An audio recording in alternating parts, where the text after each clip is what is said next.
ደባልሱስ ከክርስቶስ ፍቅር የለየው ሰው የለም። ደባልሱስ ወይ ማጨስ ሊሆን ይችላል፣ ወይ መቃም ሊሆን ይችላል፣ ወይ መጠጣት ሊሆን ይችላል፣ አለበለዚያ ማመንዘር ሊሆን ይችላል፣ መዋሸት ሊሆን ይችላል፣ መቀማት ሊሆን ይችላል፣ መግደል ሊሆን ይችላል። ሌላም ከክርስቶስ ፍቅር ማን ይለየናል? ይህን ቃል ብዙዎቻችን አንበነዋል፣ ተምረነዋል፣ መተርጉማኑን አመስጥረውልናል፣ ባለ ታሪኮችም ተርከውልናል፣ ባለ መጽሐፍ ቅዱስ ጥናቶችም እንድናጠናው አድርገውናል። ግን ቃል በተግባር ይህንን ነው ማስተላለፍ የፈለኩት መልዕክት። ማንበብ ሌላ ነው፣ መተርጎምም ሌላ ነው፣ ማስተማርም ሌላ ነው፣ መዘመርም ሌላ ነው። ማነው የለየኝ የሚል መዝሙርም አለ። ግን በተግባር ከቅዱስ ጊዮርጊስ ይህንን ቃልና የቅዱስ ጊዮርጊስን ሕይወት አገናዝበን አዋህደን በደንብ በዜና በትክክል ቃል በቃል ተርጉሞልናል ቅዱስ ጊዮርጊስ። ሐዋርያው ቅዱስ ጳውሎስ ያስተማረውን ትምህርት ቃል በቃል ተምሮ ነበርና በሃይማኖት የጎለበተ በምግባር የታነጸ ለከንቱ ነገር ራሱን አሳልፎ ያልሰጠ ስለነበረ የመጨረሻ ሃይማኖታዊ ጥያቄ ሲመጣ በሃይማኖቱ የማይደራደር በሃይማኖቱ ወደኋላ የማይል ለሃይማኖቱ ራሱን አሳልፎ ለመስጠት ዝግጁ ወታደር በሁለቱም ወገን የዚህ ዓለምም ወታደር ነበረ። ቅድም ተነግሮኛል። ሩጦ የሚቀድም በፈረስ የታወቀ በጦር ሰባቂነቱ የታወቀ በመጥቃጭነቱ የታወቀ ስሙ ሲጠራ ገና ብዙዎቹ የሚርዱለት የሚጠቀጠሉለት የልጅ አዋቂና ያለ ዕድሜው ጀግንነት የተጎናጸፈ በመንፈሳዊ በስጋዊ። ስለዚህ የተማረው ቃል ስደት ነው። ከሰዶኑ ምንድን ነው ከክርስቶስ ፍቅር የሚለይ? መጥባይቱን ሰይፍ ነውን? ይዘረዝራቸዋል። ቃሉን ሙሉ በሙሉ ከዚያ አንቁት። የሚታየውም የማይታየውም አለ የተባለ ኃይል ሁሉ ከክርስቶስ ፍቅር ላይለየው ቃል ገብቶ የክርስቶስ ሆኖ የክርስቶስ እምነቱን ቅድም አለቃ አይምሮ እንዳስተማሩ እኔ ክርስቲያን ነኝ ብሎ ነው በአደባባይ ይመስላል። ክርስቲያን ነኝ የሚል ቃል ለመናገር በማይቻልበት አደባባይ አይደለም ብሎ ክርስቲያን ነው የሚል ክርስቲያንነቱን የሚጠቁም ቢኖር ወደ መከራ ተላልፎ የሚያሰጥ የሚያስገርም አራዊት ጋራ የሚያከግር ለእሳት አሳልፎ የሚያስጥል አንዱ የተባሉ ጽዋቶ መከራዎችን ሁሉ በአንድ ክርስቲያን ላይ የሚደረግበት ዘመን ነበረ። እዚያ ዘመን ነው እኔ የክርስቶስ ነው። ከክርስቶስ ማን ይለየኛል? በዚህ ቃል እስከ መጨረሻው ድረስ ጸንቷል። የደረሰበትን ጽዋቶ መከራ ሰጥተናል። ስንመጣም እያያችሁ ከሆነ በሰረገላው ላይ የስዕል ጠበብቶቹ ትናንትና የነበረውን ሊያሳይ በሚችል መልኩ አዘጋጅተውልናል። ታሪኩን በጆሮአችንም እንድንሰማው በዓይናችንም እንድናየው እንዲህ ነበረ የሚለውን አስቀምጠውልናል። ስለዚህ ክርስትና እንደዚህ ነው ባጭሩ። በቃል ብዙ ክርስቲያኖች እንኖራለን። መከራ ሲመጣ ግን በመከራው ጸንቶ ክርስቲያናዊ ሕይወቱን ሰብኮ በክርስትናው እኔ ክርስቲያን ነኝ ብሎ በየአደባባዩ መስክሮ የመጣውን ጽዋዕተ መከራ ተቀብሎ በድል አድራጊነት የድል አክሊልን ለመቀዳጀት ስንቶች አሉ በዘመናቸው። በጊዮርጊስ ዘመን ብዙዎች ነበሩ። ዘመን አለ።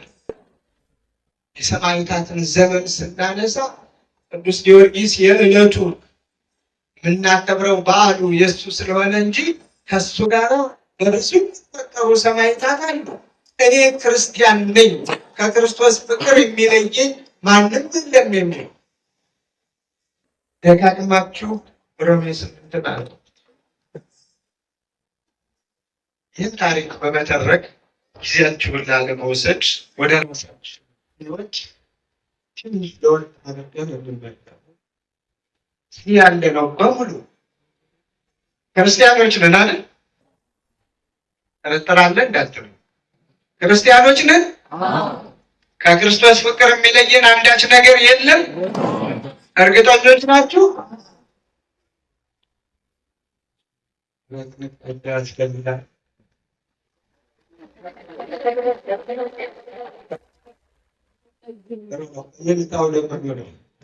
ክርስቲያን ለመሆናችን ያድርገን እስከ መጨረሻው።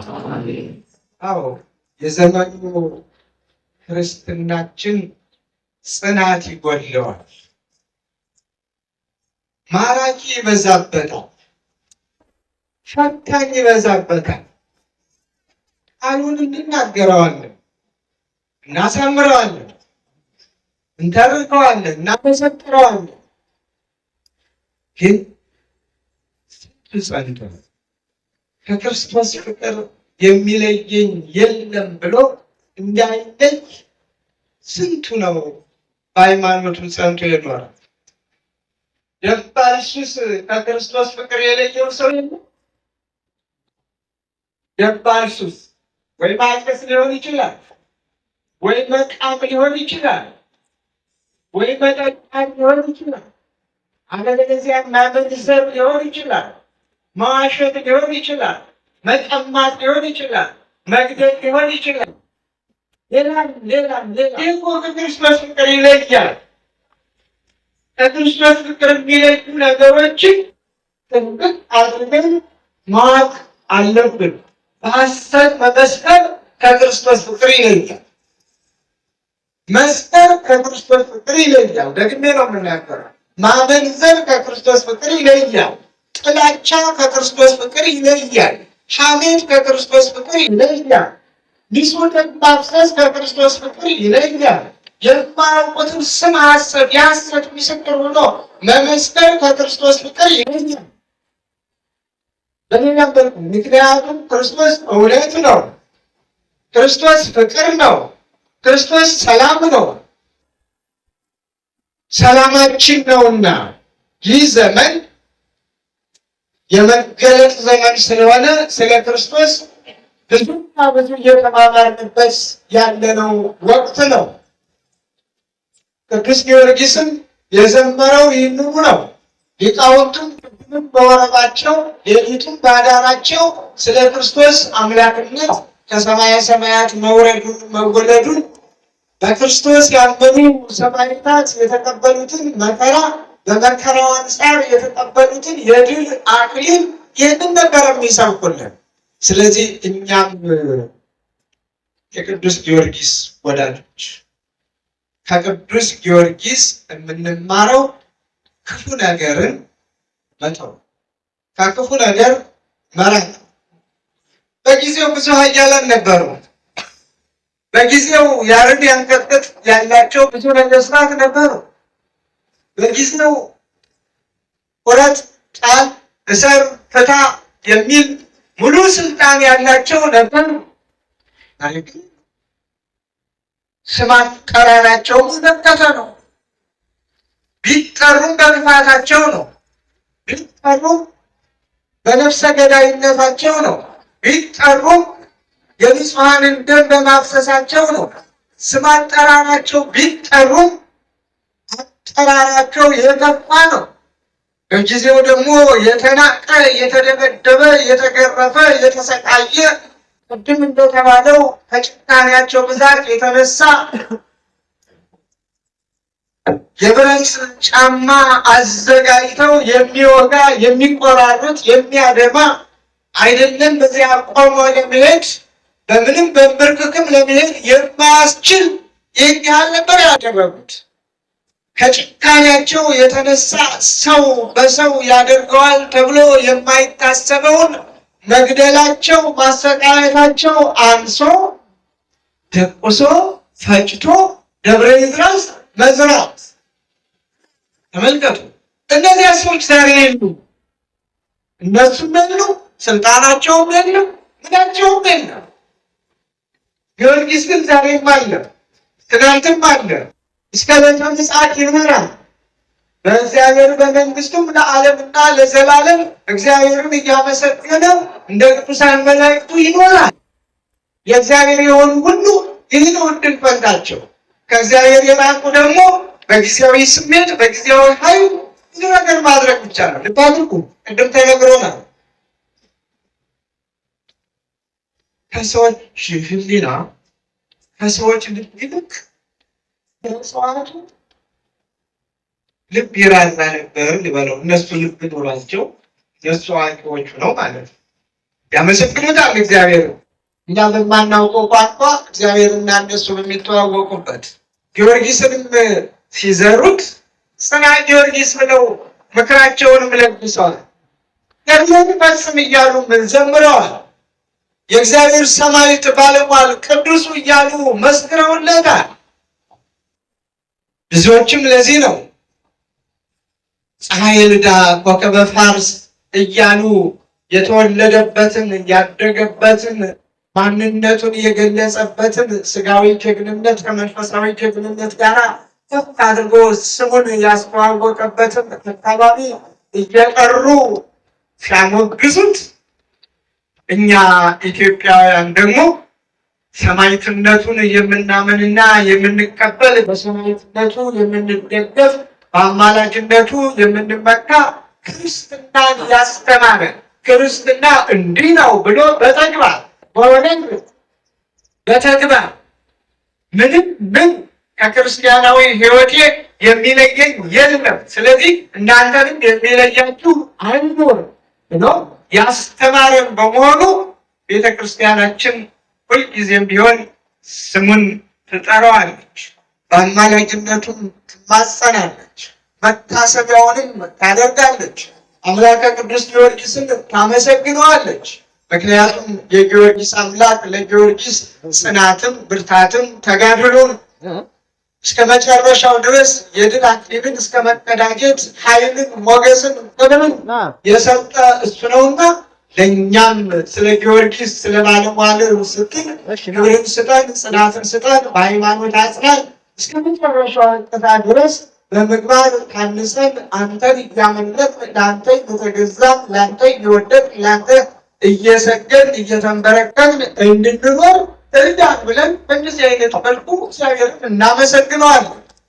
ስለዚህ ዛሬ ቅዱስ ጊዮርጊስ መታሰቢያውን ወይም ክብረ በዓሉን ስናከብር የእግዚአብሔርን ቸርነት የጊዮርጊስን ብርታት መንፈሳዊ ተጋድሎ ለምን ሳይበረከክ ማን ነው ከክርስቶስ ፍቅር የሚለየኝ ብሎ ማን ላይለየው የዚህ ዓለም መከራ ለሱ ምን አለመሆኑን ቅድም ጠቅሰውልናል።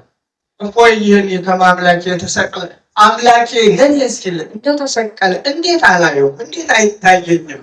አምላኬ ምንም ኃጢአት የሌለበት ምንም ነውር የሌለበት ምንም በደል የሌለበት እኔን ለማዳን እኔን ኃጢአተኛውን እኔን ጎስቋላውን እኔን የወደቁትን ፍለጋ የመጣውን የኔን መከራ የተቀበለው እሱ ይህንን ሲያደርግ እኔ በኃጢአቴ በመከራዬ ልገረፍም የሚገባኝ ልንገላታ የሚገባኝ እንዴት እሸሻለሁ? ከዚህ ማን ከክርስቶስ ፍቅር የሚለየኝ የለም ነው ያለው። ስለዚህ ማን ከኦርቶዶክሳዊ ተዋሕዶ ሃይማኖታችን የሚለየን የለም ብላችሁ ደምድሙት። ተራ ነገሩ አይደለም፣ ደባሉ ሱስ አይደለም። ማንም በምንም ይሁን በምን እንደነ ቅዱስ ጊዮርጊስ ከቅዱስ ጊዮርጊስ በተማርነው መሰረት እኔ ኦርቶዶክሳዊ የተዋህዶ ክርስቲያን ነኝ ማለትም ደፍረን በየትኛው አደባባይ ልንናገር ይገባናል። እንደ ማህበራዊ ኑሮ ደግሞ የማንንም እምነት ሳንነቅፍ ከማስተማር ከመማማር ውጭ ሌላ ስምም ሳንሰጥ እንደ ሀገር እንደ ማህበራዊ ኑሮ በፍቅር መኖርን ልንማር ይገባናል። አባቶቻችን ያስተማሩት ይህንን ስለሆነ የፍክክር እምነት የለም። በሃይማኖታችን እንጸናለን። በሃይማኖታችን ማን ምንም አይገባም። በሰላም በሀገር በፍቅር አብሮ መኖርን ደግሞ እንማራለን፣ እናስተምራለን። ይህንን ነው እነ ቅዱስ ጊዮርጊስ ያስተማሩ። ቅዱስ ጊዮርጊስ በሕይወቱ ብቻ ካስተማራቸው ይልቅ በሞቱ ያስተማራቸው፣ በመከራው ያስተማራቸው እጅግ በብዙ የሚቆጠሩ ናቸው። ዛሬም የሚያስተምሯቸው፣ ዛሬም የሚማርካቸው፣ ዛሬም በተለያየ መልኩ ወደ እሱ የሚጠራቸው የሚያቀርባቸው ብዙዎች ናቸው። ስለዚህ ከብዙዎቹ ጥቂቶቹ ዛሬ እዚህ ተሰባስበናል። ሌሎችም በያሉበት እግዚአብሔር በሰማያዊት ኢየሩሳሌም ይሰብስብ። ዛሬን በዓል ለተባለው ቅድም ያቀረቡልንን ተናጋሪውን አቶ ናቸው። እግዚአብሔር ይስጥልን፣ እናመሰግናለን። ቀደም ብሎ በእንደዚሁ አይነት ይከበር እንደነበረ